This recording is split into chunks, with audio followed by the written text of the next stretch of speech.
episode 3 of The Jungle. Tay, how are you feeling? Episode 3. Now I'm feeling real good, man. It's nice to be back, nice to be in a wonderful environment. Today, our special guest today, we're going to have Coach Porcher. He was born in West Palm Beach, Florida. He started wrestling at 15. He went to Forest Hill High School. He also was a state champ. For the weight class of 155 pounds, and he also was a world champ at the age of 40. He also went to the University of Florida, and he studied and was a veterinarian. And he also has 2 kids at TK at the moment, and his son Tays wrestles on the wrestling team. Please give a warm welcome for Coach Hill.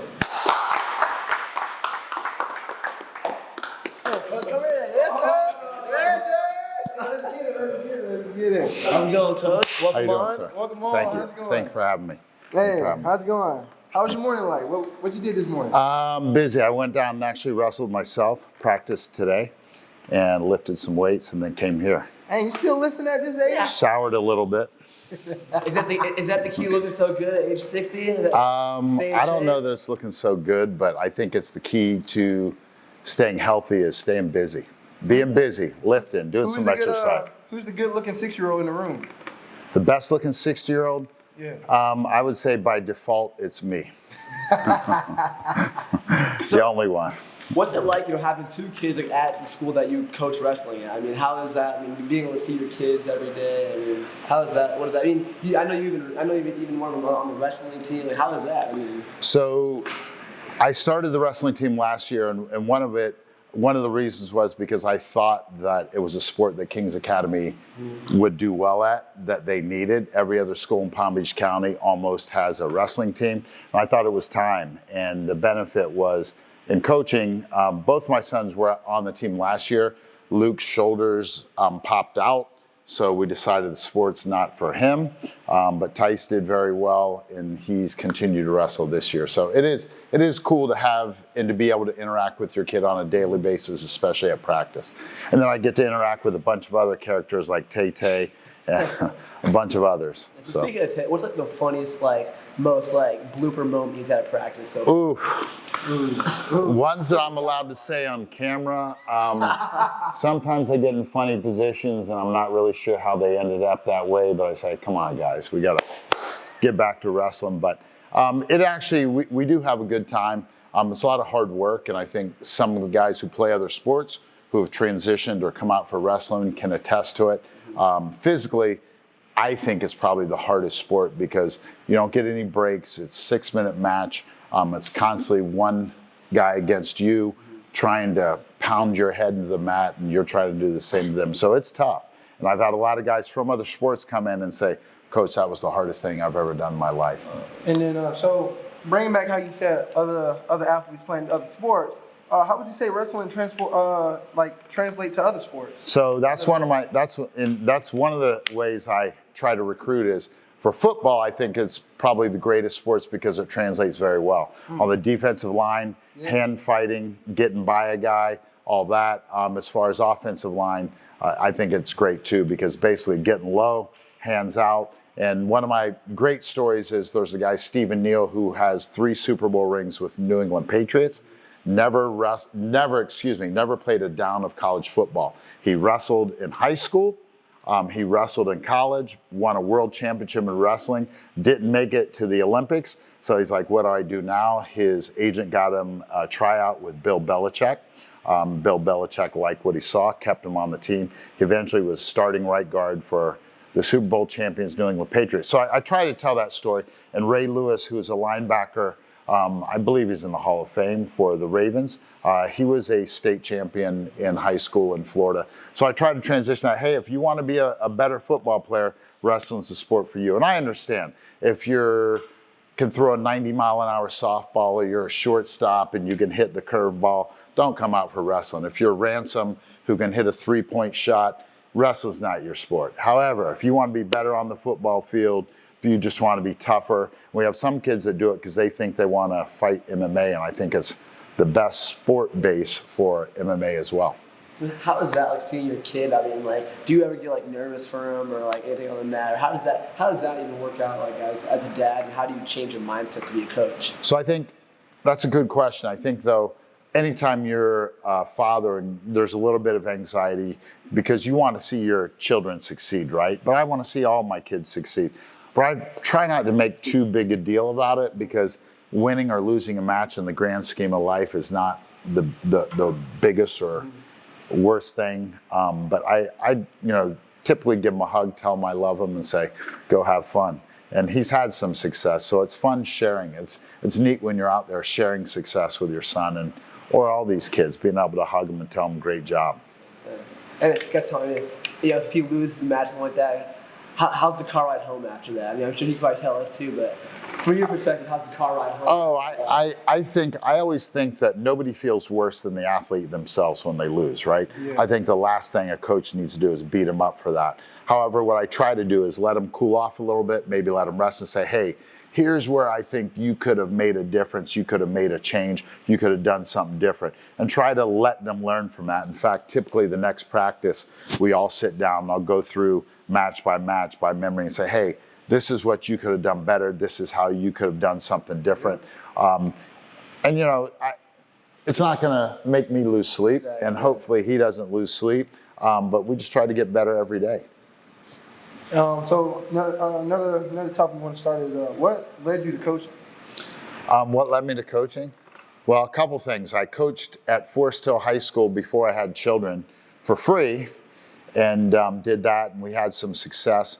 And then at Kings, he didn't have a wrestling team, so somebody had to step up. So I stepped up, and if you're an employee of the school, you get a break on tuition for your kids, and that obviously plays a role, because I wanted, to be able to have both my kids at this school for high school, and this whole wrestling team and program, getting that on board made it possible. Very cool. So when you first saw Tays, did he come out, or did you go say, I need that kid on the wrestling mat? I kind of scouted him, and that's a good question. I kind of scouted him. I saw him around the football team and kind of messed around with him. And I can kind of tell him, I could tell he had good feet. He moved pretty well for a big man. He's athletic. And usually I have a pretty good eye on who will make a good wrestler and who not. But I thought the first year I said, that's going to be my heavyweight. And I kept telling him, trying to brainwash him, you're going to be my heavyweight. You're my heavyweight. And a lot of teams don't have heavyweights because it's hard to convince a big guy that he needs to come out there and work really hard. It's tough. So, I was lucky to find him. Yeah, man. I think when he first started coming out, I was when he first started wrestling, I was there's no way I was finna come. And then he started moving around, started doing little things. It was fine. But the first practice, I'm not gonna lie, it was different. It's hard. It wasn't nothing to play around. It was different. I remember Tays, I think. He had been at football, and then his first wrestling practice, after his first wrestling practice, he goes, Dad, I'm sore. I go, of course you're going to be sore, because you have somebody pulling on your neck, pounding on you, and it's tough. Tay, how does his wrestling practice stack up against your football practice? What do you think? Be nice which one's more to both. Be politically correct. Which one do you think is more physically grueling for you? I mean, I like hitting people, so I'm not I love hitting people. That's something I love. I love physical sports where I'm getting to hit somebody, guy across from me. That's something I love. I say but I think wrestling practice it's a harder practice. Football is more fun, right? The type of fun I'm talking about is going to get somebody, hitting them next play. But wrestling is something you work for. That's what I would say. Wrestling practice is fun, but I would say it's something you work for. He had to come back with that. It is fun because I'm here. No, wrestling practice is fun. It's grueling, and I mean it is fun, but it can be hard. In fact, we'll invite you out one time. All right, I'm down for it. Take a break from baseball. Yeah, if you don't have take the Jungle podcast out for the little wrestling practice. No, that. It's pretty fun, but if you're not mentally there, and you're not mentally locked in, you will break. You will probably say you don't want to. I'd like to see Joe Daly wrestle. I think that's one guy. That's one guy. He was the highlight of our last podcast. Yeah, man. I think he's just a missed talent. I mean, if he wasn't playing basketball, honestly, I think I'd try to make him wrestle. But he's a pretty good guard. I've seen him dish the ball. His shot needs some work, but he's a pretty. He's a pretty good point guard, so I'm not going to recruit him for wrestling. I respect his talents elsewhere. No, I mean, he could be physical. I think it'd make him a better football player. You know, drop the shoulder, hit a couple of guys, knock him down. He doesn't need that for football. He's throwing the ball. So, lefty. Before we jump into our next topic here, I want to. So, in your prime versus Tay right now, who do you think would win the wrestling match? Oh, I'd beat him right now. You will? I mean, You beat him right. We'll do that, Tay. at 60, he knows that. He knows. If he says any different, it's going to be on today. I'm sorry, but I ain't gonna lie. I give it my coach. He's wrestled for years, and you know, like a guy like me, although like I've wrestled for 2 years and I'm bigger. I mean, technique. He's physically bigger, but wrestling, the biggest thing is technique. Yeah. And then I would say conditioning, and then strength comes in. He's big, and he's very athletic for a big guy. I'm very no conditioned. question. You can't lie. He is, and that's one thing that he's like an old diesel truck. He takes a while to get warmed up, but he can go forever. And I don't understand how he does it. I don't know either. Honestly, he's not the hardest worker at practice, but I've never seen him tired in a match. And I tell this story.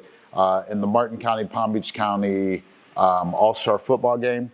It was one of Tays' only 2 losses this year. I think he's 26-2 right now. Yeah. But he lost. So I always tell the kids the hardest place to take in a tournament is third. Because once you lose, they throw you in what they call the consolation bracket. You got to work your way back. And it stinks because your heart was set on taking first. But now best you could take is third. So Tay had that game that he had to be at 5 o'clock. Well, tournaments typically don't get done till late. So he just lost his match, and he said, Coach, I want to tell him to get my consolation matches going. So I went up to the guy, the tournament director, and said, hey, he wants to wrestle his consolation matches back to back to back. So he wrestled, I think, 3 matches within 45 minutes, which is exhausting. I think he pinned all 3 kids, and then he went with his 3rd place medal around his neck for the All-Star game and had 5 sacks that night. So honestly, I don't know where the engine comes from, but it's inherent, it's in him, so. It's that Joe Daly engine he's got. It's that Joe Daly engine. Joe Daly has a big engine too. I've seen Joe Daly when he hurt his hip, he made a big comeback. He's got a lot of heart. Oh, yeah. I think Joe Daly's got more heart than engine. How about that? All right, yeah. So we heard from your son, and obviously we see it in your wrestling program, but you're a very faith-driven man. So how do you think you wrote wrestling? How do you think it can tie into a man's faith as well and improve and help out with your faith? So that's a very good question. And in sports and in life, I always say God didn't give anybody everything. Meaning there's some people with enormous talent, but they don't have that drive, that desire. But one thing I think that with wrestling, maybe more than any other sport, is through hard work you can make yourself successful. And I think it takes a lot of faith knowing that God gave you something. He may have given you the drive, not all the ability to run a 4.5 40, not have a great vertical jump like Ransom, but he gave everybody something. Ransom's behind the camera, so that's why I made the joke. Yeah, a little. I had to slide that in there. Ransom jumped a little. Ransom. The other day, I saw him doing the vertical leap, and I was able to slide a piece of paper underneath it. Yeah, wasn't 3 sheets of paper. It was. But yeah, I believe that faith. If you believe that God has given you gifts, and I believe that everybody's been given gifts, I think if you use those gifts to the best of your ability, and there's a parable about God giving people talents. You use the talents, and then it's money in the Bible, but talents, if you use those to increase what God has given you, I think that wrestling's a perfect sport because you can build through grinding, through working hard, and you can make yourself a better wrestler. And we have lots of examples of that already. Talk me through the shirt that you made. Remember the shirt the shirt you came up with. What was the idea behind that shirt? So he's talking about last year we made a T-shirt that said Jesus didn't tap. I have the shirt. I just didn't wear it. He has the shirt. He didn't wear it. So I can't take credit. I didn't make it, but I saw it and I remember it from somewhere. I thought it was a cool idea. And my whole idea is Jesus didn't tap. I wanted to kind of make a wrestling shirt that was kind of cool, kind of, and the tap is when you tap like in MMA, you're submitting, you're giving up. So my whole thing, when Jesus didn't tap, we as Christians believe that God was fully God and fully man. So if you know your Bible, you know that there was a time where Jesus said, God, if there's any other way, please take this cup from me. Meaning he didn't want to get crucified. He wasn't looking forward to getting beaten, nailed to a cross and crucified, as he knew he was going to do. But he said, he accepted that fate for us. So when you say Jesus didn't tap, he had a choice. He was a man. He had a choice. He had a choice of turning away and not being crucified, not dying for our sins, or going forward and being crucified and sacrificing himself for us. And so the whole thing with the t-shirt, Jesus didn't tap, when he had the choice, he didn't do it. So remember that. He went forward knowing full well that he was going to be crucified, that he was going to suffer, that he was going to be beaten, and he did that for us. So I remember earlier in the year when we were wrestling together, you told me you went to the University of Florida, right? I did. I went to University of Florida. And wasn't that pretty much? Gator. So wasn't that like a pretty, at the top of the line of with like drinking and stuff, right? Yes, it was. And what is one thing you remember? Okay. I know what he's getting at because we talked about that. One thing that I always tell young kids, and this is something I strongly believe in, I've never had an alcoholic beverage in my life, never had a drink. People say, I didn't. So people say, at your wedding, didn't you drink toast? I go, no, I did not. Had grape juice. Don't you drink? I don't. So the one thing that I feel very strongly about is nothing good comes out of alcohol in young people. Nothing, not one thing. It lowers inhibitions, but people have accidents driving.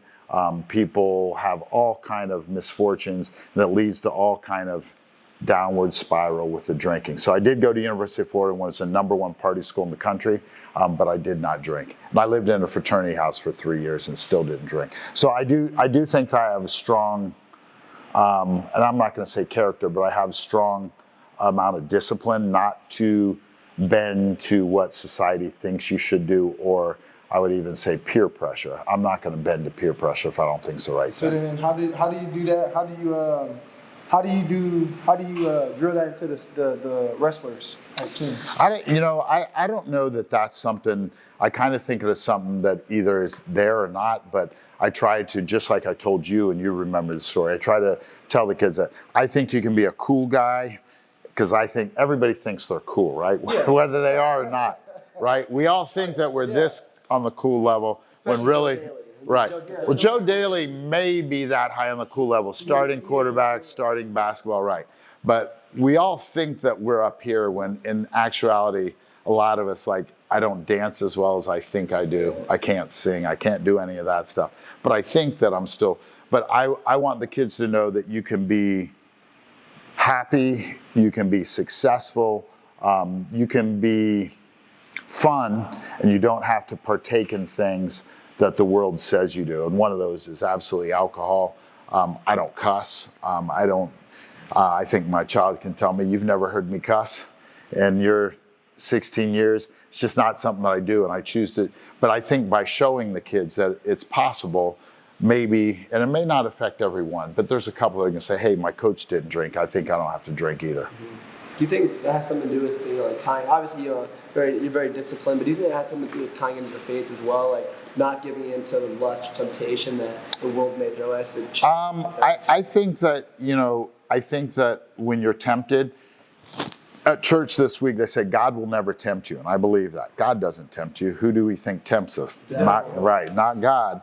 So whenever that's something that's thrown in front of us, we have to remember, who's doing that? That's not God. So I think that faith ties into self-discipline.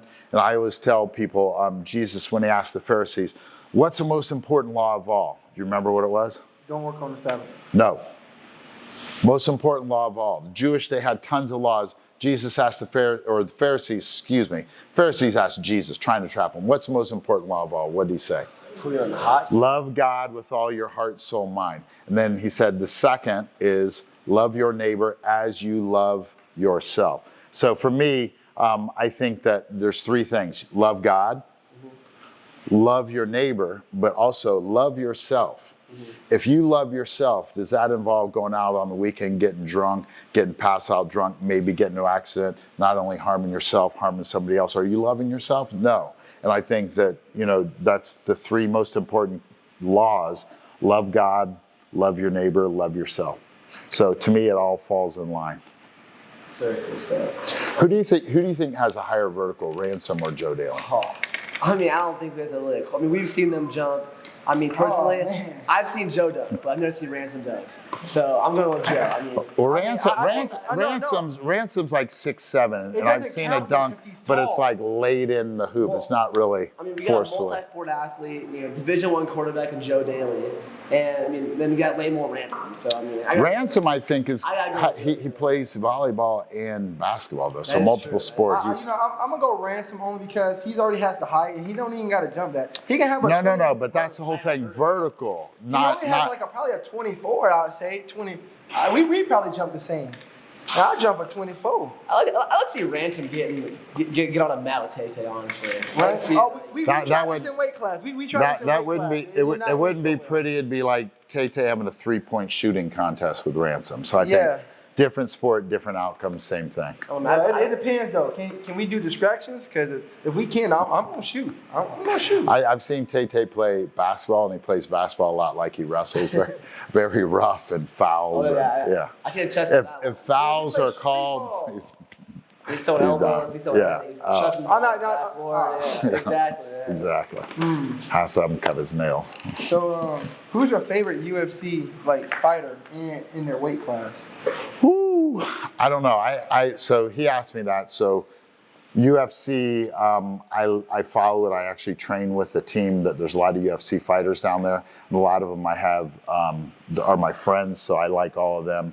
I had lunch today with Robbie Lawler, so I like Robbie Lawler. I like because he's the epitome of don't give up, no turning back. Like I told you, he at 18 years old went and moved to Iowa, and his goal was to be a UFC champion or a fighting champion. And I asked him, what was plan B? He laughed and he goes, there was no plan B. So I appreciate that focus and all that, but there's lots of great guys. I like all of them. What is his weight class though? He's at 170, but he retired last year. He retired July 8th, I think. International Fight Week. Is that something that you kind of preach to your wrestlers? There's no plan B, stay on plan A? Or do you maybe encourage them that they can give all a plan A? Because high school wrestling, it's a tough sport, right? I do like to see multiple sport athletes, and we have a couple athletes who ask me if they could quit wrestling to go pursue other sports, and I said sure. And it's not for everybody, so I don't think it's at this level. It's a commitment where you say it's this way and this way. And we do have some guys who are fully committed. Ryan Winters, Yushikibo, Tays, pretty committed. Tays, Porcher, Ryan Faisal, not so much. He's not here. That was a joke because he was here, but the joke's not as good when he's not here. He'll appreciate it. Yeah, that's good. But I have some guys that are straightforward, there's no plan B. But no, I don't tell them there's no plan B because in reality, they're students, they're multi-sport athletes and all that. So what does a day at practice look like? For King's Academy Wrestling? Yeah. So a day looks like, first I get about 57 texts. Coach, I can't be here because I'm sick. Coach, I can't be here because my sister needs me to babysit her while she gets her hair done. Coach, I'm gonna go to Coach Hamilton and get taped up because my neck hurts or ankle hurts or whatever. I get a lot of those first. And then I get to practice, I kind of take who's here, who's not here. We roll out the mats, we mop the mats every day because skin infections, unfortunately, are part of our sport, not baseball. But then we warm up, as you know. Then we typically start doing drills, and we typically go pretty hard for about an hour and a half. It's not that long, but an hour and a half. Has injuries affected the season this year? Ooh, I think this year we've had a couple injuries, and hopefully we're going to have everybody back. Tays broke his fibula, which is that outer bone on the leg, but he's back now. We've had Ridge hurt his neck, but he's back. We lost our 132-pounder with a dislocated shoulder, but it did not happen in wrestling. We've had a few, but injuries, I would say, are not that bad. We've done pretty good. So going back to you guys' practice, I've seen you guys do out in the baseball field. I see you guys doing cartwheels and like that. So how in the world can Tay do a cartwheel? I don't know. Just like have you ever heard? You know how the bumblebee should not be able to fly? Have you ever seen that? that aerodynamically, the bumblebee built right. It's built like Tay-Tay. I'm not going to fly. I like the But a bumblebee is not supposed to be, engineers tell you not supposed to be able to fly. Yeah. But last year I made a video with Tay-Tay and Jefferson Hageman. I'm doing cartwheels. They both actually do great cartwheels. But part of doing cartwheels, and we do somersaults, we walk on our hands, is teaching people balance, teaching them core strength. But basically, we say if you can't control your own body, how are you going to control somebody else's? So you have to learn to do yours. Like, I don't think that Joe Daly could walk on his hands very far. I don't know. I mean, I think after one day of practice, I'm sure Joe could be. Well, you Spider-Man. I don't think he could walk on his hands very. I'm sorry. He can't walk on his hands. He can a little bit. He really can a little bit. And all of our kids, so that's one thing. We see improvement. We start out, and I mean, like Hank Hahn started out, and his cartwheel may have been the ugliest ever seen. But he could actually do, you would recognize it as a cartwheel if he did it. So, we try to improve that. So we try to make them not only better wrestlers, but better athletes. How's Hank on that? So I don't know how Hank is on that. He's about as good a wrestler, I'd say, as he is a football player. So, an all-star there. I mean, He's an all-star, yeah. Yeah, so, I mean, you got to show us a cartwheel. I mean, I don't know. I want to see. Me? Yeah, I think Tay-Tay would do a cartwheel. Yeah, I would do one, but I think my knee is a little off, so I think Tay-Tay would do a cartwheel. I'll do a cartwheel. I see a cartwheel. Hold on. Yeah, and then everything out of pocket, everything out of pocket. All right. I want to see this. Come on. Ready? I'd tuck in your shirt, too. Yeah. Come this way, away from the expensive wall. You should make it sound All right. I'm going to give the over-under. I'm going to say 50-50. He does a good cartwheel. All right. He may be a little shy. over under $1,000 damage. Taking a little too long. All right. Tell me when you're ready. All right. All right, yeah. It had to do a little something. That was athletic. Yeah, that's 259 pounds doing that. At least 200. You might be pushing Yeah. more than that. After lunch, maybe. After that. After the King's TKA all-you-can-eat cafe, it may be more than that. Yeah, a little After more. that grilled cheese, maybe push him more 280. I didn't have much grilled cheese. No, not really, man. All right, so I mean, after that, I mean, I don't know if we really want to see too much more of Tay-Tay. So that about wraps up with me, Tay-Tay. Unless you got anything else you want to ask. No, I don't got too much. It was a really nice show, Coach. So here's what I was going to say. Yeah, I had a great time with you guys. I encourage people, if you have any interest in wrestling, bring it on next year. This year, I'm predicting that Tay-Tay will be King's Academy first state placer or state champion. All right. Let's go. We're looking forward to it, Coach. Thanks for coming All on. right. You're welcome. Everybody, Thank Coach. You're welcome. See you today. See you later at practice. Don't be late. Don't be talking to anybody. I'll catch you guys next Wednesday. All right. Catch you next week. We'll see you.